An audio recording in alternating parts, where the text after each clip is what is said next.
Nam Myoho Renge Kyo, Nam Myoho Renge Kyo, Nam Myoho Renge Kyo, Nam Myoho Renge Kyo. Science has sent orbiters to Neptune, eradicated smallpox, and created a supercomputer that can do 60 trillion calculations per second. Science frees us from superstition and dogma and enables us to base our knowledge on evidence. Well, most of us. Previously, I've explored how organized faith and primitive religious values blight our lives. You take the women and dress them like whores on the street. I don't dress women, they dress themselves. But you allow it as a norm. The fault line runs deeper even than religion. There are two ways of looking at the world, through faith and superstition, or through the rigors of logic, observation and evidence, through reason. Yet today, reason has a battle on its hands. I want to confront the epidemic of irrational, superstitious thinking. Would you understand somebody on the spirit side with the name Charles? I believe that I give... You really believe it? I believe absolutely. Seriously, 100% that it's true, because it's been proven to me against my rationality. It's a multi-million-pound industry that impoverishes our culture. Astrology leans toward the divine and the sacred, words which I know you don't like very much. And throws up New Age gurus who exhort us to run away from reality. The tree-ness is the spiritual quality. Or the rockness. Or the rockness. Yeah. As a scientist, I don't think our indulgence of irrational superstition is harmless. I believe it profoundly undermines civilization. Reason and a respect for evidence are the source of our progress, our safeguard against fundamentalists and those who profit from obscuring the truth. We live in dangerous times when superstition is gaining ground and rational science is under attack. In this program, I want to take on the enemies of reason.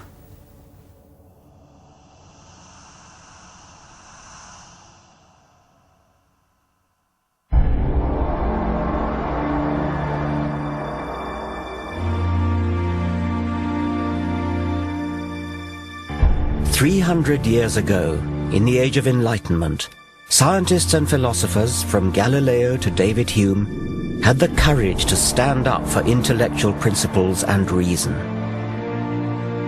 The rational science they pioneered has given us tangible benefits. Everything from antibiotics to electricity, sewage systems to sat-nav. And it's not just material progress.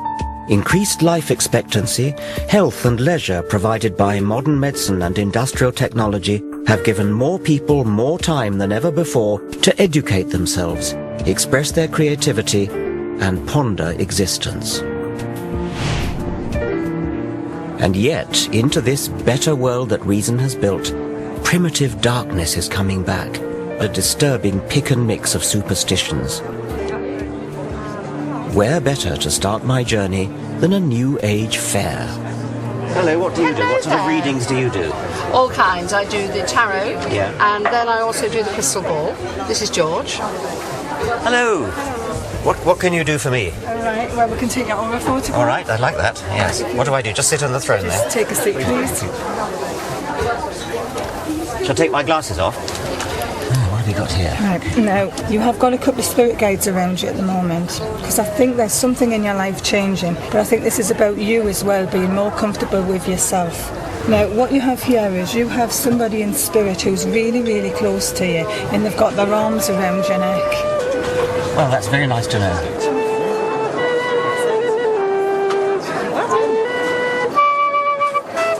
All these people reap the rewards of science and reason, but many here revel in a foggy suspicion of scientific thinking.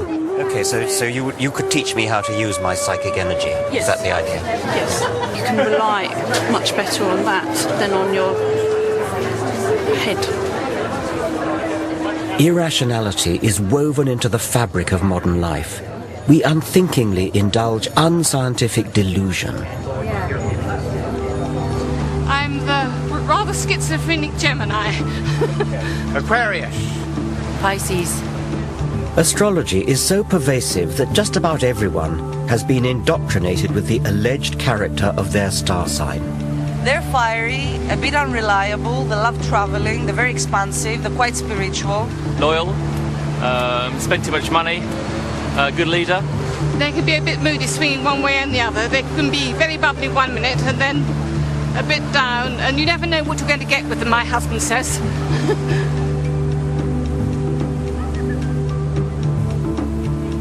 A full quarter of the British population claim to believe in astrology. That's more than believe in any one of the gods touted by religions. Day in, day out, astrological horoscopes get far more newspaper column inches than science. Amusingly, it falls foul of our modern taboo against lazy stereotyping. How would we react if a newspaper published a daily column that read something like this? Germans. It is in your nature to be hard-working and methodical, which should serve you well at work today. In your personal relationships, especially this evening, you will need to curb your natural tendency to obey orders. Chinese. Inscrutability has many advantages, but it may be your undoing today. British. Your stiff upper lip may serve you well in business dealings, but try to relax and let yourself go in your social life.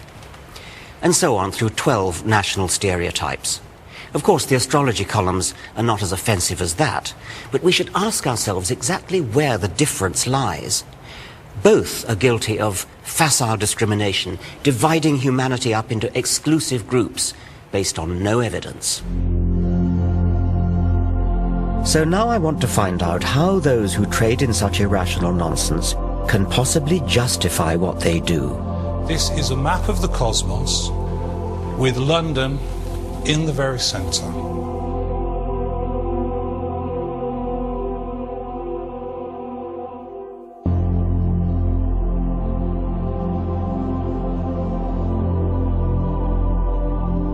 I always thought that by the 21st century, science and reason would have long since cleaned up. And yet every day of the week, we're encouraged to retreat into the fog of the superstitious past. Astrology is a primitive belief system made into elaborate pseudoscience. It arrogantly makes humans the focal point of the universe. The movement of planets is supposed to signify petty developments in our career or love life. It was developed in the 2nd century AD by the philosopher Claudius Ptolemy and has not moved on since, despite the discovery of new planets and despite a shift in the Earth's rotational axis that has thrown Ptolemy's zodiac out by 23 degrees. You could ask a question. You could say, who has stolen my money?